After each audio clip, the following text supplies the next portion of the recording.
everyone, it's Ange with Naturally Inspired. Today, I wanted to come be in new scenery and tell you a little bit about what I'm up to with my blog. So, like I've mentioned before, at the start of the year, I was just extremely unfocused. Like I lost myself and I just lost my focus. And so I'm on this journey to just find out how to regain that focus. Like I know how I lost it, but regaining focus is one of those things we don't talk about often. So I'm just on this journey to figure that out, and my blog is an outlet throughout the journey to let you into my process and how I'm learning how to refocus. So first things first, make sure you're following me on Instagram at _naturally inspired, and then make sure you're also following me on Twitter. Just got on Twitter, okay, and that's at Ange Inspires with an S on the end, because I intend to inspire you.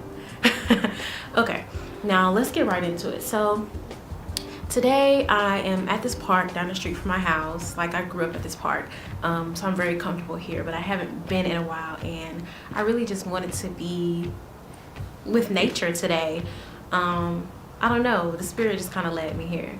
But I want to kind of talk about my plan for refocusing. There are about 3 to 5 things that I've started doing and that I plan to do that I know are going to help me to just regain my focus and get back on track, and get the ball rolling again with everything that I had in store, well, that God had in store for me for 2018. So I'm just going to start with the most important thing on the list, which is God. God should always come first. Focusing on God will just make everything else fall into place, and I'm learning that. It's like I knew that, but sometimes you know things, but you have to act on things that you know in order for them to manifest. So that's the biggest thing I'm working on right now, is just rebuilding my relationship with God so that everything else can come to light. And there's so many promises that He made in the Word long time ago, so many promises He made that I want to tap into. Like, you made these promises, I want to see them. That's where I'm at right now. So I'm just working on building that relationship with God. And as I focus on God, I'm able to start focusing in on other things that He leads me to do. So yeah, that's focusing on God, it kind of looks different for other people, so I'm not going to really give like guidelines on how to do that because it looks different for other people. For me, focusing on God is starting my day with meditation and devotion. So when I wake up, I'm reading the Bible, I'm reading scriptures, I am reading devotions. Like I use the Bible app and just find different devotions that relate to me, read them, get the word, meditate for a little bit, sit in silence and just listen. Just like that. It works. It's very cliche and everybody says to do it, but when you really just listen sometimes, like literally just, that's when you can hear God. Really. But anywho, so I start my morning with devotion. I also have a playlist that I listen to. I have multiple playlists, but I have one specific playlist that I will play in the morning. It's about 10 gospel songs that I placed in there strategically just to get me going in the morning, like encouragement, inspiration in the morning. Basically just like encouraging me to keep going, keep moving. You can do this. And I recently created a playlist called Amazing Grace, because I've been watching this series by Transformation Church. And I'll put their information in the description box below. But I watched a series by Refocusing Process, and it was called Grace Like a Flood. What does that mean? It's just all about grace. When you believe in God, when you put your faith in God, you have access to all the grace that He gives us. And so definitely go check it out. I'll link it below so you can check that series out. It's like a 6-part series. I watched it twice. That's how good it was, guys, like for real. But after watching that, I created a playlist about grace, and now that's what I've been listening to in the morning.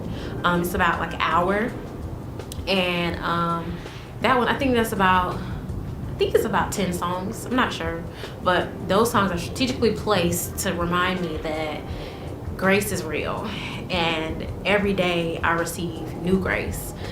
So I wake up in the morning and just am super thankful. So on top of my morning playlist and devotion and meditation, I also created my gratitude jar. That's a great way for me to focus on the positive things in life and focus on what I'm really grateful for. So you can check out my video that I've already created on how to make your own gratitude jar. And basically just a recap and summary of what that is. Every day I'm writing down what I was grateful for that day, whether it was just a happy moment during the day or something dope that happened. Like, for example, yesterday I went to see my grandfather. Hadn't seen him in a while, and when I went to go see him, I saw a little book. It's called, what's it called? Daily Word.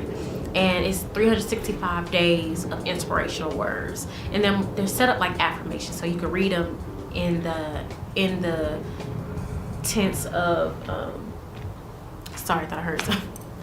I heard nature, y'all be hearing stuff. But anywho, Daily Word is 365 days of inspirational affirmations that you speak over yourself. And it has various different topics and everything. So if you don't read them in order, you could like go in the index and just kind of pick a topic that you need and go find it in the book. But anywho, I picked that up from him, and it was just a really special moment that he was passing that down to me. That's how I kind of took it. So I'm definitely gonna start reading that and get some word in. But anywho, that was one thing that I wrote in my gratitude jar yesterday. So and I end up writing like 3 to 4 things a day, just because so many positive things happen that we like overlook. You know, one thing stressed us out, but 5 things made us laugh, you know. So gratitude jar has definitely helped. I also created a vision board to just track my vision. You know, God gave me the vision. God gave me the vision. It's my job to complete the actions to make the vision manifest. So I made a vision board. I just wrote a blog post about that, so I would definitely leave the post below in the description box. Vision boards are just so powerful, and you know, you don't have to create your vision board at the start of a new year. Like, I'm gonna kill that myth now. You could create a vision board for any topic that you want. Like, I literally have like 4 vision boards. One is strictly spiritual, so it's just encouragement. Like, I look at it and say, okay, these are promises that God said to me, you know, and I have it right at my best when I wake up. I'm looking dead at it. I have one vision board that's just what I want my life to look like in general. So there's no time constraint on it. It's literally just, I want happiness. I want a job, you know, or a career, something I'm passionate about. I want love. I want to travel, you know, things like that I want my life to look like overall. I also have another encouragement, like positive vibe type, you go girl type vision board. Just because, I mean, it was colorful and pretty, so and it just makes me want to go hard when I see it. And then my last one is I have my 2018. That one's time constraint. I have my 2018 vision. What I want to do with business. What I want to do with my blog. You know, what I want to do career wise in 2018. I have that vision board as well. So vision boards are not just for the beginning of the year. They're not just one topic. You know, you can make a vision board whatever you want to make it. Okay, so I got my morning routines with the playlist and the meditation. I have my gratitude jar, my vision board. All those things so far have helped me to focus. Also, what else would I say has helped me to focus? I'll probably just leave it at that.